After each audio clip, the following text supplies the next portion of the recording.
अध्याय 6 पोर्ट्स और उससे आगे। यही सही समय था कि मैं अपनी आईटी कंसल्टिंग कंपनी का व्यवसाय आरंभ करूं। चूंकि मैं कोई ऑफिस अथवा सहयोगियों की टीम के खर्चे नहीं उठा सकता था, अतः मैंने अपने ही अपार्टमेंट में बगैर किसी पूंजी के इसकी शुरुआत कर दी। मैं निश्चित था कि इसे एक बड़ी चीज का रूप दूंगा, किंतु तब मेरी योजनाओं को एक झटका सा लगा जब मैं इधर उधर बहुत हाथ पांव चलाकर भी अपने मौजूदा संपर्क सूत्रों से कोई भी काम हासिल करने में विफल रहा। इसकी वजह यह थी कि ठीक उसी वक्त इंटरनेट का बुलबुला फूट चुका था। वित्तीय बाजार अनिश्चय की स्थिति में थे, उपभोक्ताओं का उत्साह ठंडा पड़ गया था और कारपोरेट द्वारा दिए जाने वाले व्यय हमेशा के निम्नतम स्तर पर आ चुके थे। मुझे एक नया व्यवसाय आरंभ करने और उसे खड़ा करने का कोई व्यवहारिक अनुभव न था। मैंने गलती से यह समझ लिया था कि मेरी तकनीकी दक्षता ही व्यवसाय को शुरू करने के लिए पर्याप्त होगी, मगर यह हकीकत से कोसों दूर था। अपने व्यावसायिक कौशल की कमी दूर करने तथा कारोबार के कुछ गुण सीखने के लिए मैंने यूनिवर्सिटी ऑफ टेक्नोलॉजी सिडनी के एक MBA पाठ्यक्रम के लिए आवेदन कर दिया। इसके 4 माह बाद मैंने एक्लिप्स समूह के साथ एक अनुबंध की संभावना देखी, जो वेब डिज़ाइन करने वाला एक उद्यम था और यह विश्व के 5 सबसे बड़े परामर्शी फर्मों में एक डिलाइट कंसल्टिंग के पूरे स्वामित्व में स्थित उसकी एक अधीनस्थ कंपनी थी। उनके CEO माइकल कीन के साथ एक मीटिंग तय हुई, जिसमें मुझे पता चला कि एक्लिप्स समूह वेब डिजाइनिंग के बजाय सॉफ्टवेयर से अधिक आय हासिल करना चाहता था, क्योंकि सॉफ्टवेयर में ज़्यादा पैसा था। सॉफ्टवेयर ही मेरी विशेषज्ञता का क्षेत्र था। उन्होंने मेरे साथ $1000 प्रतिदिन की दर से अनुबंध कर मुझे अपने सॉफ्टवेयर कार्यक्रम को विकसित करने तथा उसका नेतृत्व करने की जिम्मेदारी दे दी। मैंने ज़्यादातर एग्जीक्यूटिव मीटिंग तथा प्रेजेंटेशन में माइक के साथ जाना शुरू किया। ग्राहकों द्वारा मुझे पसंद किए जाने की वजह लोगों ने यह बताई कि मैं निर्भीक भाव से अपने विचार व्यक्त किया करता था। मैंने सामान्यतः अपनाए जाने वाले तरीके का सहारा नहीं लिया करता, जिसमें क्लाइंट द्वारा लिए गए निर्णयों को ही सलाहकार अपना समर्थन दे दिया करते थे। जनरल मोटर्स तथा डेयरी फार्मर्स से ज़्यादा कारोबार हासिल करने में मेरी भूमिका अहम रही। वे दोनों अरबों डॉलर की कंपनियां थीं। पहली कंपनी तो बहुत ही बड़ी थी। जब मैंने दोनों कंपनियों द्वारा अपनाई जाने वाली तकनीकों की समीक्षा की, तो मैंने दोनों संगठनों से यह कहा कि वे एक खास सॉफ्टवेयर कंटेंट मैनेजमेंट सॉल्यूशन को खरीदकर अपने पैसे व्यर्थ गंवा रहे थे। कुछ महीने बाद माइक ने मेलबोर्न के क्राउन प्लाजा में मुझे कॉफी के लिए आमंत्रित किया। वहां बातचीत के दौरान उसने कहा वे मुझे एक बड़ी भूमिका में आते हुए देखना चाहते थे, जो डिलाइट में अधिक स्थायी हो। उन्होंने कहा कि वे सेवानिवृत्ति ले रहे थे और एक्लिप्स समूह का नेतृत्व करने के लिए उन्हें एक उत्तराधिकारी की तलाश थी। यह साफ था कि वे मुझे वहां पदभार संभालने की ओर संकेत कर रहे थे, परंतु मैं अब नौकरी करना नहीं चाहता था। मैं चुप रहा। उन्होंने आगे कहा, क्या तुम्हें यह पता है कि हमारी सबसे बड़ी चुनौती क्या है? मैंने पूछा। ग्राहकों के संदर्भ में? नहीं, तुम्हारे संदर्भ में। मैं मुस्कुराया। देखो, हमारी सबसे बड़ी चुनौती तुम्हारे लिए एक चुनौती की तलाश करना है। मैं उनके विश्लेषण से गहरे रूप से प्रभावित हुआ। यह सच था। जब भी कोई चीज़ मेरे सामने चुनौती पेश करना बंद कर देती, तो मैं आगे बढ़ जाता। और क्या तुम यह जानते हो कि खुद तुम्हारे लिए सबसे बड़ी चुनौती क्या है? प्रेरित बने रहना, मैंने कहा। संभव है, मगर तुम्हारे लिए वास्तविक चुनौती सही विकल्प का चुनाव करना है। जीवन तुम्हारे सामने बहुत सारे विकल्प पेश करेगा और यह साफ है कि तुम्हारा भविष्य तुम्हारे द्वारा उनके चुनाव पर निर्भर होगा। आज भी उनके गहन बुद्धिमत्ता से भरे वचन मेरे स्मृति पटल पर अंकित हैं। इसी बीच मेरा कंसल्टिंग पेशा विकसित होता रहा। मैंने एक टीम की नियुक्ति की और अपने मुनाफे का एक एक पैसा एक इंटरप्राइज सर्च इंजन विकसित करने में लगा दिया। यह गूगल की तरह ही की चीज़ थी, मगर यह केवल कंपनियों के लिए थी। अगले 2 वर्षों की अवधि में मैंने ऑस्ट्रेलिया में अपनी स्थायी रिहायशी हैसियत हासिल कर ली, अपना MBA पूरा कर लिया, भारत में एक सॉफ्टवेयर विकास केंद्र स्थापित कर लिया और न्यूयॉर्क जाकर वहां अपना एक शाखा कार्यालय स्थापित किया। किंतु न्यूयॉर्क का काम उतना अच्छा नहीं चल सका जितनी मेरी उम्मीद थी, और दूसरी ओर सिडनी में मुझे ध्यान देने की ज़रूरत थी। इसलिए मैंने अपनी महत्वाकांक्षा पर रोक लगाई और अपनी ऑस्ट्रेलियाई गतिविधियों पर अधिक ध्यान देना शुरू किया। मेरे ऑस्ट्रेलियाई व्यवसाय से आय होने लगी। यह मेरी तीव्र इच्छा थी कि मैं उसका निवेश प्रोडक्ट डेवलपमेंट से अलग किसी और क्षेत्र में भी करूं। 1 वर्ष बाद 2003 में मैंने सिलिकॉन वैली में एक कार्यालय खोलने का फैसला किया। अपने उत्पाद को बाजार के ज़्यादा बड़े हिस्से तक ले जाने के लिए मुझे संस्थागत पूंजी की ज़रूरत थी। मेरी ऑस्ट्रेलियाई गतिविधियों के प्रबंधन के लिए भी मुझे किसी उपयुक्त व्यक्ति की तलाश थी। एंडी से मेरी मुलाकात अपनी एक ग्राहक मीटिंग के दौरान हुई थी और हम मित्र बन चुके थे। प्रायः हम बैठकर शतरंज खेला करते। मैंने उन्हें अपने लिए काम करने हेतु नियुक्त कर लिया। वे अपनी कंपनी भी खड़ी करना चाहते थे, इसलिए हम इस पर सहमत हुए कि मेरे व्यवसाय की देखभाल करते हुए वे अपने उत्पाद पर भी काम कर सकते थे, बशर्ते कि वो हमारी पेशकश से बिल्कुल अलग होगा, ताकि किसी भी तरह हितों के टकराव का मामला खड़ा न हो। आखिर डिलाइट ने भी मुझे किसी तरह सहयोग किया। अपने ऑस्ट्रेलियाई व्यवसाय की बागडोर एंडी के हाथों में सौंपकर मैं अस्थायी रूप से कैलिफोर्निया चला गया। वहाँ कुछ सप्ताहों तक एक अपार्टमेंट में रुकने के बाद मैं रिश्ते में अपने एक दूर के भाई अश्विनी वर्मा और उनकी पत्नी मोनिका के साथ ठहरने के लिए उनके घर चला गया। उन्होंने मेरे लिए अपने घर के साथ अपने दिलों के दरवाजे भी खोल दिए और मेरे मन को काम की व्यस्तताओं से अलग हटाने में मेरी सहायता कर मुझे बहुत राहत दी।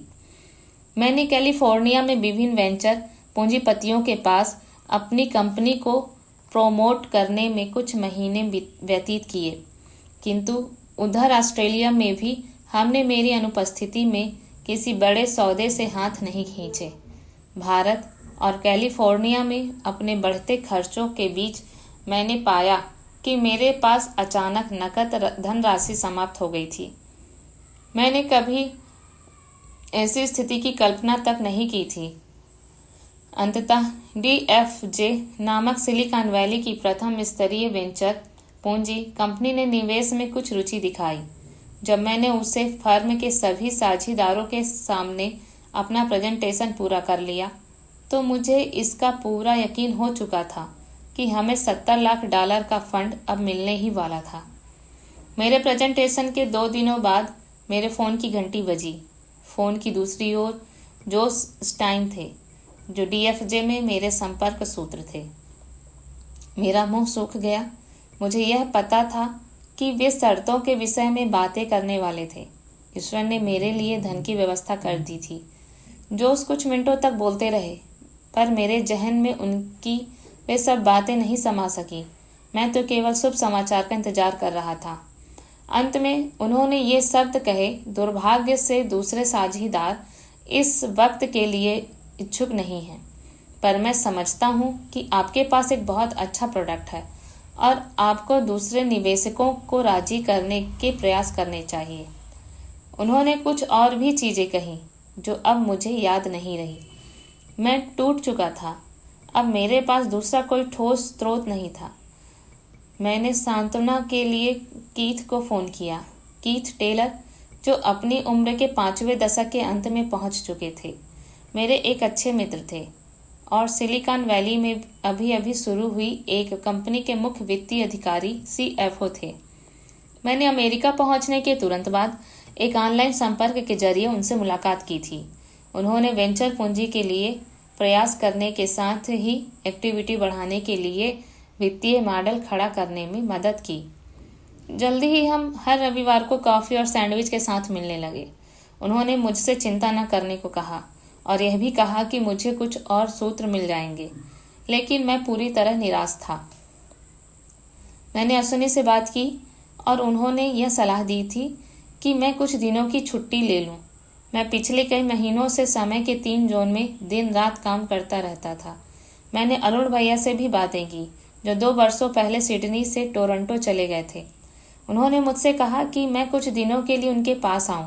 मैंने टोरंटो के लिए अगली ही उड़ान पकड़ ली।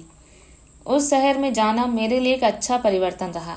हम शुक्रवार की शाम घूमने के लिए बाहर चले गए और शनिवार को पूरे दिन बाहर रहे। शनिवार की शाम में मैंने अपनी ईमेल चेक की तो एंडी का एक मेल था। यह उनका त्यागपत्र था, जिसमें उन्होंने लिखा था कि वे सोमवार से काम पर नहीं आएंगे। सोमवार? उन्हें तो मुझे 1 महीने की नोटिस देनी चाहिए थी। मैंने एंडी को फ़ोन किया, किंतु मुझे केवल उनका वॉइस मेल मिला। मैंने उन्हें अपना संदेश भेज दिया, किंतु मुझे उनका कॉल नहीं मिला। उन्होंने नोटिस की अवधि का अनुपालन क्यों नहीं किया? तब मुझे यह याद आया कि उन्होंने ठीक उसी तरह मुझे छोड़ा जिस तरह मैंने 1998 में टीटीए छोड़ा था। यह मेरे ही कर्म का हिसाब था। मुझे तुरंत ही अपने ग्राहक और अपने कर्मचारियों की याद आई। मैं उन्हें किस तरह वेतन दे सकूंगा? मुझे तुरंत ही सिडनी जाना होगा। वहां के लिए कोई सीधी उड़ान उपलब्ध न थी, इसलिए मैं 3 बार विमान बदलकर वहां पहुंचा। यह अक्टूबर 2004 था और इस तरह मैं पिछले 7 महीनों से सिडनी से बाहर था। सिडनी पहुंचकर मैंने पाया कि वहां की स्थिति मेरी अनुमान से बहुत ज्यादा बुरी थी। एंडी का त्यागपत्र तो अंतिम चीज थी। मेरी अनुपस्थिति में और भी बहुत कुछ घट हो चुका था। हितों के सीधे टकराव में एंडी ने मेरे ग्राहकों को वही सेवाएं अपनी कंपनी से देने की पेशकश कर दी थी। यह अफवाह फैल चुकी थी कि मेरी कंपनी दिवालिया हो चुकी है। यह सोचकर मेरे प्रमुख ग्राहकों ने तुरंत ही अपनी कंपनी बदल ली कि अब उन्हें मेरी कंपनी से तकनीकी समर्थन नहीं मिल सकेगा। कुछ कंपनियों ने तो सीधे एंडी की कंपनी से अनुबंध कर लिए और सभी संभावित ग्राहक हमारे पास आने से कट गए। जब मैं इन सबसे अनजान अमेरिका में इक्विटी पूंजी बढ़ाने पर लगा था, तो इधर ऑस्ट्रेलिया में चुपचाप एक तूफान सा चल रहा था। मैंने नुकसान को कम से कम करने की कोशिश करते हुए अपने ग्राहकों से मिला, किंतु उन्हें वापस ला पाना बहुत कठिन था। इस इंटरनेट युग में 7 महीनों तक अनुपस्थित रहना 70 वर्षों तक बाहर रहने के बराबर था और मेरे ग्राहकों ने मुझे अपना भरोसा खो दिया था। मेरे एक ग्राहक बेगा चीज नामक एक डेयरी कंपनी ने मेरा साथ दिया और उन्होंने मुझे काम जारी रखने को कहा। हालांकि वे एक छोटे ग्राहक थे, पर मैं खुश था कि मेरे पास दूसरों को बताने के लिए एक सक्रिय ग्राहक तो था। मुझे यह भी पता था कि देर सवेर मुझे और भी प्रोजेक्ट्स मिल जाएंगे, पर भारत में अपना कार्यालय कार्यरत रखने के लिए मुझे तत्काल पैसों की जरूरत थी। मेरी तकनीकी टीम इसी कार्यालय में गठित थी, जिनके बगैर मैं काम नहीं कर सकता था। इसलिए मैंने यह तय किया कि मैं अपने घर समेत अपनी परिसंपत्तियां बेच दूंगा। वैसे भी मैं अपने परिदृश्य में परिवर्तन की तलाश में था और मैंने पाया कि यह इस दृश्य से अलोप होने का अच्छा अवसर था। कनाडा मेरी अगली मंजिल था। मैं अपना व्यवसाय एक बड़ी अर्थव्यवस्था में खड़ा करना चाहता था। इस समय तक राजन भैया की शादी हुए 1 वर्ष से ज्यादा समय बीत चुका था। उनकी पत्नी एक कमाल की महिला थी, जिनका नाम पूजा था। मैं उन्हें पीबी कहा करता, जो पूजा भाभी का छोटा रूप था। पीबी मेरे लिए एक माँ जैसी थी, जो हर कदम पर मेरा ख्याल रखती। राजन भैया और पीबी मिलकर मेरे लिए रीढ़ की हड्डी जैसे थे। ऑस्ट्रेलिया में हम तीनों एक साथ रह चुके थे। जब मैंने यह तय किया कि मैं अब कनाडा में रहूंगा, तो उन्होंने कहा कि वे भी मेरे साथ आएंगे। आप लोग मेरे कारण वहां मत जाइए, मैंने विरोध किया। आप लोगों के लिए यहाँ सब कुछ कितना कठिन चल रहा है। नहीं अमित, जहाँ तुम रहोगे हम भी वहीं रहेंगे। हम सभी साथ रहेंगे, पीवी ने स्नेह से कहा। मेरी चिंता मत कीजिए, मैं ठीक हूँ, मैं मजाक नहीं कर रहा। यह भी कोई तय नहीं है कि मैं कनाडा में ही रहूँगा। ज़्यादा संभावना है कि मैं अमेरिका चला जाऊँगा। कोई बात नहीं, फिर भी हम लोग वहाँ तुम्हारे निकट तो होंगे। मगर आप लोग मेरी नौकरी छोड़कर ऐसा बड़ा फैसला क्यों ले रहे हैं? देखो अमित, हालांकि तुम्हारे लिए मेरे दिल में सम्मान है, फिर भी तुम मेरे छोटे भाई हो। मैं तुम्हारी देखभाल के लिए चिंतित हुए बगैर नहीं रह सकता। मुझे पता है कि तुम अपना व्यवसाय फिर से खड़ा कर सकते हो। मैं इससे तुम्हारा सहयोग करना चाहता हूँ। मैं रहने के सारे खर्चे उठाऊंगा। क्या आप दोनों ने तय कर लिया है कि आप कनाडा चलना चाहते हैं? हाँ, उन्होंने एक स्वर में कहा। जहाँ तुम हो वहीं हम हैं, दूसरी और कोई चीज़ अहम नहीं है। मैं दिल खोलकर हंसा। तब ठीक है, आप लोग भी अपनी कमर कस लीजिए, हम लोग कनाडा में बहुत मज़ा करने वाले हैं। तब पीबी ने पूछा, मुझे ईमानदारी से बताओ, इन दिनों तुम तनाव में हो, है ना? क्या आप सच जानना चाहती हैं? क्या आप मुझ पर यकीन करेंगी? बिल्कुल। तो गौर से सुनिए, सच्चाई यह है कि मैं बहुत राहत महसूस कर रहा हूँ। सिडनी की वापसी उड़ान में मैंने तनाव भरी बातों पर सोचना छोड़ दिया और जो कुछ अतीत में हो चुका उससे मैं चिंतित नहीं हो सकता। मैं खुश हूँ क्योंकि मैं एक बार फिर आज़ाद हूँ और मैं फिर से कुछ खड़ा करने को तैयार हूँ। मैंने हमेशा ही कुछ बनाने में उसे चलाने से ज़्यादा आनंद महसूस किया है। मुझे ठीक ठाक पता है कि अब मुझे क्या करने की ज़रूरत है। सच तो यह है कि मैं अगले साल जो कार खरीदने जा रहा हूँ, मैंने उसके विषय में भी सोचा है। अरे क्या, सच में?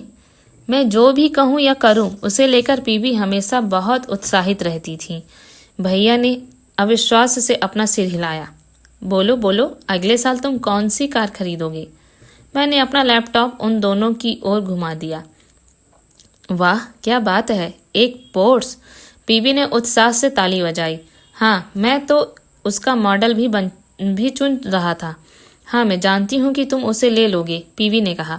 अगर तुम बुरा ना मानो अमित, तो क्या हम हकीकत पर वापस लौटें? भैया ने कहा। अभी अभी हमने अपना घर और वैसी सारी चीज़ें बेची हैं जिनका कुछ अस्थायी मोल था। हम लोग यहाँ एक गंभीर परिस्थिति में हैं। क्या तुम्हें ऐसा नहीं लगता कि हमें थोड़ा व्यवहारिक होना चाहिए? मैं फिर हंसा। बस मुझ पर नज़रें जमाए रखिए भैया, मेरे एक्शन में आने तक का इंतज़ार कीजिए। अगले साल के अंत के पहले मेरा यह वादा रहा कि सील जैसे धूसर रंग वाली यह आलीशान कार मेरे पास आ चुकी होगी। ऐसी कार नहीं जिसे फाइनेंस, किराए अथवा लीज पर लिया गया हो, बल्कि यह पूरी तरह अपनी कार होगी। मुझे पता है यह इसे करके रहेगा, पीवी ने एक बार फिर चहक कर कहा। तुम दोनों अविश्वसनीय हो, राजन भैया हतप्रभ से बुदबुदाए। ठीक है, हम लोग अगले साल फिर इस विषय पर आएंगे, तब आप मुझसे बात कीजिएगा, मैंने कहा। सिंह घायल जरूर हुआ है मगर शिकार करना भूला नहीं है, भैया ने कहा। पोर्ट्स भैया, पोर्ट्स, अगले साल हम लोगों के घर में पार्क की हुई पोर्ट्स। चलो ठीक है, मैं इस वादे का जश्न मनाना चाहता हूँ। मैं हमारी कार और नए घर का अग्रिम जश्न मनाना चाहता हूँ। पीबी, आप अपना वह काला लिबास पहन लीजिए। हम इस शहर में उपलब्ध सबसे लजीज इतालवी व्यंजन खाने चलेंगे।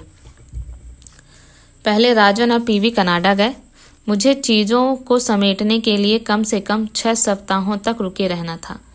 मैंने एक छोटे कम अवधि के अनुबंध की तलाश शुरू की ताकि अपने वक्त का बेहतर इस्तेमाल कर सकूं।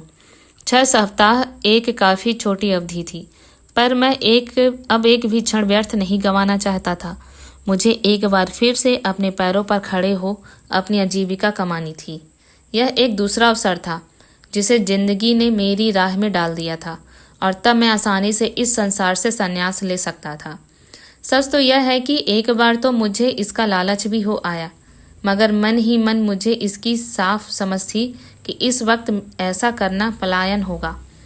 फिर यह एक सच्चा संन्यास भी नहीं होता, क्योंकि जब मेरे पास कुछ भी पैसा ना हो तो फिर मेरे पास त्यागने को था ही क्या। मैं इसलिए भी एक बार फिर शून्य से शुरुआत करना चाहता था, ताकि मैं स्वयं को यह सिद्ध कर सकूं कि मेरी पहली बार की कामयाबी कोई संयोग न थी। मैं यह निश्चित करना चाहता था कि मेरे पास अपनी तकदीर स्वयं लिखने की क्षमता और आत्मविश्वास वास्तव में मौजूद था। कुछ ही दिनों बाद New South Wales police NSWP ने पुलिस अनुसंधान प्रणाली पर बन रहे एक सॉफ्टवेयर निर्माता टीम के नेतृत्वकर्ता के एक वरिष्ठ पद की पेशकश की। यह 3 महीनों का एक अनुबंध था, जिसका 3 अतिरिक्त महीने तक विस्तार हो सकता था। इसका यह अर्थ था कि मुझे 6 महीनों तक वहां रुके रहना था। उन अतिरिक्त महीनों तक रुकने से मेरी ऑस्ट्रेलियाई नागरिकता की शर्त भी पूरी हो गई। मुझे ऑस्ट्रेलिया के प्रति एक वफादारी का अनुभव होता था, क्योंकि इस देश ने मुझे अपना विकास करने, अपनी पांखें तोलने और ऊंची उड़ान भरने के मौके दिए थे। इसने मुझे गुणवत्तापूर्ण शिक्षा और उपयुक्त सामाजिक तथा पेशेवर माहौल भी दिया। यह मेरे व्यवसाय को एक नए सिरे से जमाने, नए ग्राहकों से अनुबंध करने तथा एक बार फिर से अपना आत्मविश्वास हासिल करने का भी मौका था। मैंने NSWP द्वारा मुझे पेश की गई भूमिका स्वीकार कर ली। अपनी डायरी के पन्ने पलटते हुए मैंने जिस किसी भी परिचित का संपर्क सूत्र पाया, उसे फ़ोन किया और उनसे मुझे कई $1000 मूल्य के मौके मिले। मैंने कुछ अन्य ग्राहकों से भी अनुबंध किए। 7 ही महीने बाद जुलाई 2005 में मैं फिर से 1 करोड़पति होकर कनाडा चला गया। एक ही सप्ताह बाद कनाडा के हमारे 4 कमरों के घर के गैराज में सील जैसे धूसर रंग की पोर्स के एक सर्वोत्तम कारेरार 4S मॉडल की कार खड़ी थी। मैंने अपने व्यवसाय के विकास के लिए एक मार्केटिंग मुहिम शुरू की और 5 सप्ताह के अंदर 7 नए ग्राहकों से अनुबंध किए। ऑस्ट्रेलिया में मेरे ग्राहकों को अब मेरी एक एसोसिएट कंपनी देख रही थी। मैंने भारत में अपने ग्राहकों का एक आधार तैयार किया और अमेरिका में भी कुछ छोटे छोटे ग्राहक तैयार किए। नकदी आ रही थी, अच्छा मुनाफा हो रहा था और मैं एक बार फिर व्यवसाय में मजबूती से पैर जमा रहा था। अब मैंने एक अवकाश लेने की सोची और इसके लिए अपनी पोर्स लेकर निकल जाने से बेहतर और कोई उपाय नहीं हो सकता था। मैंने पूर्वी तट के विस्तार में फैले 4 सप्ताहों के एक भ्रमण मार्ग पर जाने का फैसला किया। मैंने अपना फ़ोन बंद किया और बस गाड़ी चलाता रहा और वहीं रुकता जहां रुकने की तबीयत होती। ओंटारियो के गोल्फ रिसोर्ट से लेकर पूर्वी शहर क्यूबेक के स्पा रिसोर्ट तक, फिर बोस्टन और वहां से वापसी की यात्रा के दौरान मैंने बहुत सारी जगहों में भ्रमण किए, किंतु ये इस भ्रमण के मुख्य बिंदु न थे। न्यूयॉर्क के अपने रास्ते में मुझे सीमा से ज़्यादा रफ्तार में ड्राइव करने की वजह से दंड की पर्ची भी मिली और मैंने खुद से यह वादा किया कि बाकी यात्रा के दौरान मैं अनुशासित व्यवहार करूंगा। मगर यह एक ऐसा वादा था जो तुरंत ही टूट गया। किंतु इस यात्रा ने मुझे जीवन भर का एक अनुभव दिया जिसे मैं कभी नहीं भुला पाऊंगा। यह वर्मोंट के एक हाईवे पर हुआ। नहीं, यह कोई दुर्घटना नहीं थी, पर मुझे ऐसा लगा कि मैंने 1 मिनट के लिए अपना होशो हवास खो दिया। एक्सीलरेटर पर अपना पांव दबाया और 280 किलोमीटर प्रति घंटे की रफ्तार पर पहुंच गया। मेरी आंखें सामने के रोड पर जमी थी और बगल से गुजर रही धुंधली सी दृश्य वालियों पर नजर डालने का अवकाश न था। मुझे याद है कि अपनी रफ्तार कम कर उसे वापस वैधानिक सीमा के अंदर लाने के बाद मैं आइंस्टीन के विषय में सोच रहा था। तब समय वस्तुतः सापेक्ष हो गया था। हालांकि 280 किलोमीटर प्रति घंटे की उस रफ्तार पर मैं 30 सेकंड से ज़्यादा नहीं रहा हूँगा, पर मुझे ऐसा महसूस हुआ जैसे उस दौरान मैं एक पूरी जीवन अवधि से गुजर गया। उस रोमांच के केंद्र में एक गहरा भय भी छिपा था। यदि एक क्षण के लिए भी मेरी एकाग्रता भंग होती तो उसका नतीजा भयावह हो सकता था। मगर उस रोमांच की आशा मेरी विचार शक्ति पर पूरी तरह हावी हो चुकी थी। मुझे स्मरण है कि मैंने एक्सीलरेटर को पूरी तरह दबा देने के लिए बाध्य जैसा महसूस किया था। दिलचस्प बात यह थी कि उस तीव्र तथा अवैधानिक रफ्तार पर मुझे एक शाश्वत और सच्ची अनुभूति हुई, असाधारण शांति तथा उल्लेखनीय सचेतना की अनुभूति। यही वजह थी कि हर एक क्षण मुझे उतना लंबा लगा। वे पल अत्यंत सघन शांति से भरे थे। मैंने जितनी ही ज्यादा गति पकड़ी, मुझे उतनी ही शांति की अनुभूति हुई। 2 सप्ताह बाद मैंने भैया को यह बताने के लिए अपना फ़ोन ऑन किया कि मैं ठीक हूँ और यह पाया कि कई वॉइस मेल मेरी प्रतीक्षा कर रहे थे। उनमें से एक में मेरी बहन के गंभीर रूप से अस्वस्थ होने की चिंताजनक खबर भी थी। वे मुझसे मिलना चाह रही थीं। मुझे यह जानकर बहुत बुरा लगा। मैंने अपना फ़ोन ऑफ कर रखा था कि मेरे आनंद में बाधा न आए, और उधर मेरी बहन को जब मेरी ज़रूरत थी तो मैं उपलब्ध नहीं था। मैंने पहले माँ से बातें की और फिर दीदी को फ़ोन किया। वे अस्पताल में भर्ती थी। MRI की जांच से यह पता चला था कि उनके मस्तिष्क में कैंसर था। मैंने अपनी बाकी छुट्टी रद्द की, सारे काम ताक पर रखे और भारत के लिए अगली उड़ान पकड़ ली। जैसे ही मैं दिल्ली पहुंचा, तुरंत पटियाला के लिए प्रस्थान कर गया। दीदी ने मुझे कसकर चिपटा लिया और रो पड़ी। मुझे बराबर तुम्हारी याद आती रही। मैं हर पल तुम्हारे ही बारे में सोचती रही। मैं केवल एक बार तुम्हारी आवाज़ सुनने के लिए बेचैन थी। मुझे बहुत अफसोस है दीदी, मैंने कुछ दिनों के लिए अपना मोबाइल ऑफ कर दिया था। क्या मैं ठीक हो जाऊंगी? सिर्फ ठीक, मेरा वादा है कि आप पहले से भी बेहतर हो जाएंगी। मुझे बस दक्ष की चिंता है। वह अभी सिर्फ 8 वर्ष का है। उसे मेरी ज़रूरत है। वे सिसकने लगी। आप ऐसी बातें क्यों कह रही हैं वो दीदी? मैं आपको वचन देता हूँ कि सब बिल्कुल सही हो जाएगा।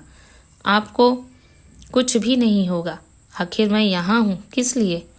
मैंने उनका माथा चूमा, उनके ललाट और कपोल चूमे और उससे तब तक कसकर झप्पी दी जब तक वे शांत न हो गईं। मैंने उन्हें वचन दिया कि जब तक वे पूरी तरह ठीक नहीं हो जाएंगी, मैं भारत नहीं छोड़ूंगा। मेरे जीजा जी सुवी के साथ उन्हें लेकर मैं दिल्ली गया। वहाँ पर मुख्य न्यूरोसर्जन ने तुरंत ऑपरेशन करने की सलाह दी। इसमें जीवन से हाथ धोने की 1% आशंका, याददाश्त खो देने की 2% और दृष्टि खोने की 13% होती है। सर्जन ने कहा, आपको यहाँ अपने दस्तखत करने की जरूरत है ताकि आप यह प्रमाणित करें कि आपने यह बात समझ ली है और आपको यह स्वीकार है। सर्जन के चेहरे पर आत्मविश्वास था, परंतु वहाँ कोई दिलासा अथवा भावना न थी। सुबी की आंखों में भय तथा चिंता व्याप्त थी। जीवन में पहली बार मुझे अपने पेट में एक अजीब सी खलबली महसूस हुई। मैंने पहले भी असहाय महसूस किया था, पर यह कुछ अलग था। यदि अभी कुछ गड़बड़ हुआ तो फिर स्वस्थ होने की, सब कुछ सही होने की कोई संभावना न थी। इस स्थिति पर मेरा कोई बस नहीं था और न मेरे पास कोई चिकित्सीय अंतर्दृष्टि थी, पर मेरे पास एक चीज़ थी जिसने मुझे इसका साहस दिया कि उस सहमति पत्र पर सुबी द्वारा दस्तखत करते वक्त मैं उनके कंधे पर अपना हाथ रखकर उन्हें हिम्मत बंधा सकूं। आस्था, मेरे पास केवल यह आस्था थी क्योंकि मुझे यह पता था कि अभी दीदी का वक्त नहीं आया था। मुझे याद है कि जब ऑपरेशन थिएटर में जाते समय दीदी ने मुझे अपने से लिपटाया तो मैं किस तरह भीतर ही भीतर टूट गया था। जब उन्होंने मेरी ओर देखते हुए चुपचाप अपने हाथ हिलाए तो उसकी आंख के कोने से आंसू की एक बूंद लुढ़क पड़ी। बाद में ICU में उसके मुंडे हुए सिर और उनके पीले पड़े गोल चेहरे पर बड़ी बड़ी आंखों के साथ वे एक सुंदर बौद्ध बिच्छुड़ी की तरह दिखती थी। मैं नहीं भूल सकता कि अस्पताल के अपने कमरे में लाए जाने पर फूलों से भरे उस कमरे को देखकर वे कैसे एक शिशु की तरह मुस्कुरा उठी थी। लेकिन एक स्मृति जो आज भी मेरे मन में बसी है, वह उस समय की है जब दीदी स्वस्थ होकर वापस घर आ गई और एक बार फिर उसके जीवंत ठहाकों से घर गूंज उठा।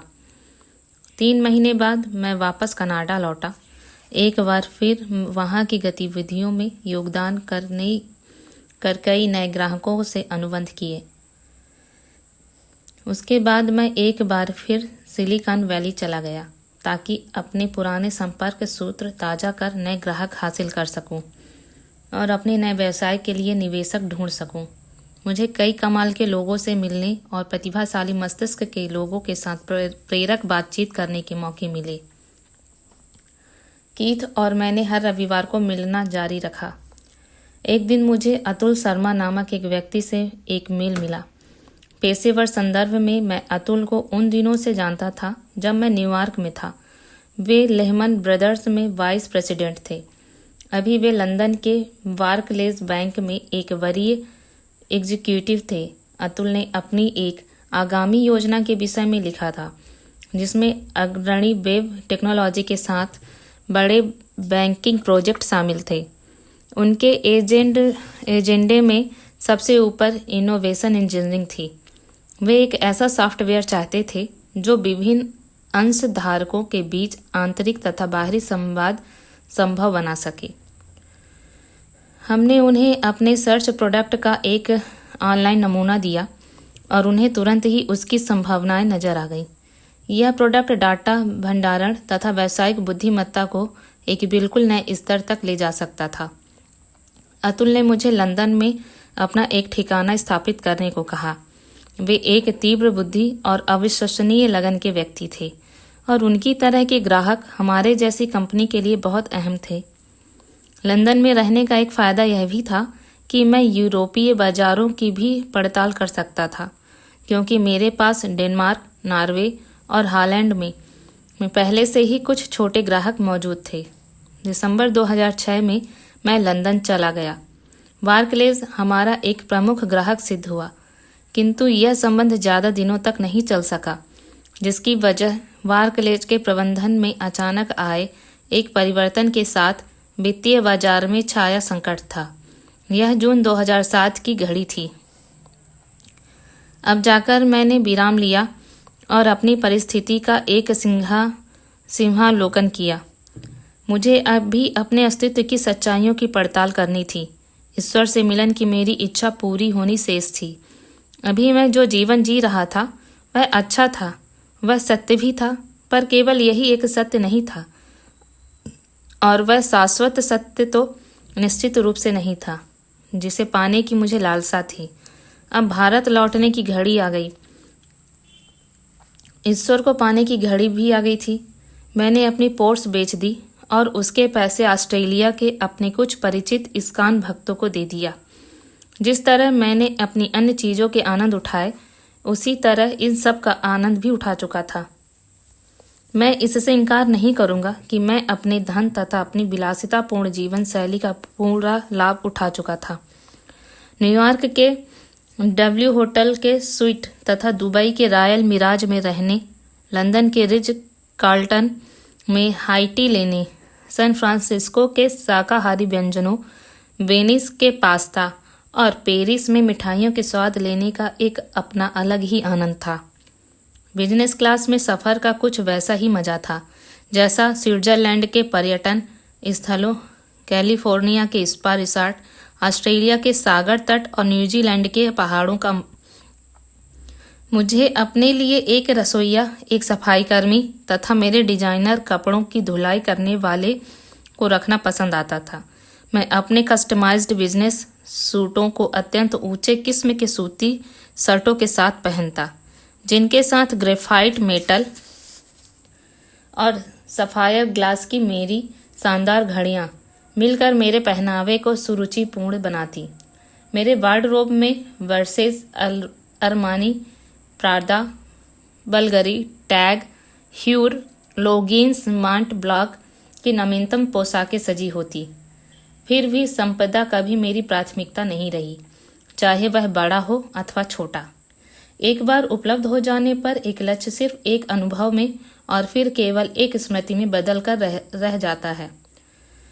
मेरी विलासितापूर्ण जीवन शैली मेरी यात्रा में केवल एक साधन थी। मैं अच्छी तरह जानता था कि एक भौतिक सफलता ने मुझे वह नहीं बनाया था जो मैं वस्तुतः था। यह किसी भी तरह मेरा अस्तित्व तय नहीं करती थी और मैं अब इन सब को छोड़ देने को तैयार था। किंतु शायद प्रकृति अब भी इसके लिए तैयार न थी। भारत लौटने से पूर्व मैं लंदन से एक छोटे अवकाश के लिए कनाडा गया। वहाँ धूमे नामक एक व्यक्ति से मेरी मुलाकात हुई जो राजन के परिचित थे। वे एक नज़र में ही मुझे पसंद आ गए।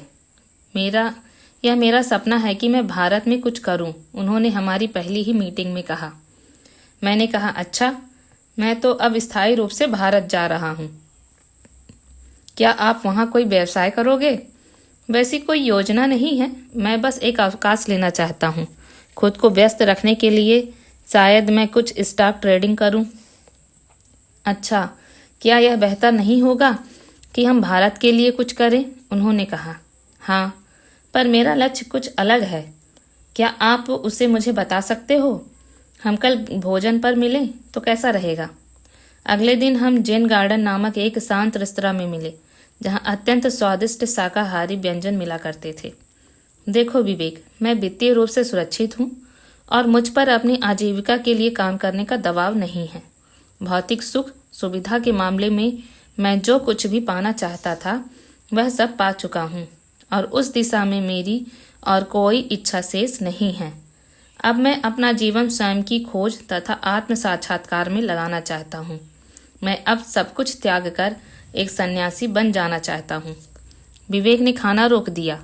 रेस्तरां में केवल हम दो ही ग्राहक थे। वहां पूरी तरह से शांति छा गई। आपका मतलब है कि आप कुछ उसी तरह सारी चीजें त्याग दोगे जिस तरह संन्यास लेने में किया जाता है और एक साधु हो जाएंगे? जी हाँ। एक लंबी चुप्पी के बाद उन्होंने पूछा, आप ऐसा कब करोगे? मैं प्रसन्न था कि उन्होंने कोई कारण नहीं पूछा, क्योंकि उसका कोई उत्तर न था। मैं इसकी तिथि तो नहीं बता सकता, पर इतना जरूर कह सकता हूँ कि यह 3 वर्षों के भीतर होगा। आपका मतलब है कि तुम वस्तुतः सारी चीजें छोड़कर गेरुए वस्त्र धारण कर लेंगे? जी, परंतु अगले 3 वर्षों में क्या करेंगे? मैं अपने माता पिता के साथ कुछ समय बिताने भारत जा रहा हूँ। तो आप कोई काम नहीं करोगे? जल्दी ही मैं 28 वर्षों का हो जाऊंगा और मैं 30 वर्षों तक काम करने को स्वतंत्र हूँ। वास्तविकता यह है कि मैंने अब तक एक खासी बचत कर ली और मुझे इसे किसी नए व्यवसाय में लगाने में कोई ऐतराज नहीं है, क्योंकि वैसे भी मुझे तो इसे छोड़ ही देना है। बेहतर होगा कि मैं इसे दूसरों के लिए रोजगार का सृजन करने के लिए किसी उद्यम में लगा दूं, बजाय इसके लिए कि इसे ऐसे ही छोड़ दूं। किंतु आपने इसे अर्जित ही क्यों किया, यदि आपको यह पता था कि एक दिन तुम्हें इसे छोड़ ही देना है?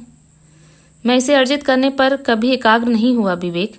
मैं केवल अपना कर्म कर रहा था, अपना व्यवसाय बढ़ा रहा था और मुझे इसमें आनंद आ रहा था। पैसा मेरा लक्ष्य नहीं था, यह तो बुद्धिमत्ता से लिए गए फैसलों का परिणाम मात्र था। अब मैं एकांत में जाना और सघन साधना करना चाहता हूँ। क्या आप कभी अपनी साधना से वापस नहीं लौटोगे? मैं लौटूंगा, परंतु मुझे यह नहीं मालूम कि ऐसा कब होगा। यह इस पर निर्भर होगा कि मुझे अपनी भावातीत दशा प्राप्त करने में कितना लंबा समय लगता है। जब आप वापस आओगे तो क्या आपको रहने के लिए एक स्थान की जरूरत नहीं होगी? हाँ होगी। जब आप लौटेंगे तो रहने आदि पर भी व्यय होगा। जी सही कहा। तो क्यों नहीं हम भारत में कुछ खड़ा करें, हम बराबर बराबर निवेश करें। आप अपनी योजना के मुताबिक संन्यास लो, किंतु आप वापस आते हो तो आपके व्यवसाय में आपको एक निश्चित धनराशि मिलती रहे। उसने प्रस्ताव किया, हम पहाड़ों में आपके लिए एक छोटी सी जगह बना दें। यह विचार अच्छा लगा। इस तरह मैं हमेशा स्वतंत्र रह सकता था। मैंने पूछा, व्यवसाय कौन संभालेगा? मैं इसे स्थापित कर मुनाफा कमाने वाला तो बन सकता हूँ, पर इसे चलाने के लिए तो मैं वहाँ रहूँगा नहीं। मैं इसे चलाऊँगा। आपका मतलब है कि आप भारत चले जाओगे? हाँ, अपने परिवार के साथ, बिल्कुल। मैं अपने विचारों में खोया टोफू खाता रहा, जबकि विवेक मुझे गौर से देखते रहे। कुछ देर तक हम में से किसी ने भी कुछ नहीं कहा। मैंने कहा, आप यह समझ लो कि मैं कहीं चला जाऊंगा और तभी वापस लौटूंगा जब मुझे अपने लक्ष्य की प्राप्ति हो जाएगी। मुझे आप पर पूरा विश्वास है। हम एक दूसरे के प्रति स्पष्ट रहें तो यह बेहतर होगा। मैंने कहा, जैसे ही व्यवसाय मुनाफा देने लगेगा मैं इसे छोड़ दूंगा। ठीक है, मैं अपनी दौलत को उपहार के रूप में दे दूंगा। वे अवाक हो गए। अंततः जब वे कुछ कहने की स्थिति में आए तो उन्होंने मुझे क्यों अमित, क्यों नहीं इसे अपने परिवार के लिए छोड़ जाओ? मैं समझता हूँ कि आपसे एक दिन इसका उत्तर मिल जाएगा। नहीं, मैं आपसे इतना ज़्यादा नहीं ले सकता। मैं यह निर्णय कर चुका हूँ विवेक। खैर, हम इसे बाद में देखेंगे। नहीं, मैं गंभीरता से कह रहा हूँ। मैं उचित रूप से त्याग करना चाहता हूँ। इसे हमें अभी तय करना होगा। जब एक बार मैं चला जाऊँ तो कृपया मुझे इस व्यवसाय का एक हिस्सा मत समझना। वे फिर मौन हो गए। मुझे पता था कि ना तो मेरी कोई ऐसी योजना थी, ना ही विवेक की। काम करने का यह प्रकृति का अपना तरीका था और किस तरह से इसकी व्याख्या की जा सकती थी कि दो व्यक्ति पहली बार मिल रहे हों और न केवल अपनी वित्तीय स्थिति साझा कर रहे हों बल्कि अपनी पूरी बचत भी दे देने का संकल्प व्यक्त कर रहे हों।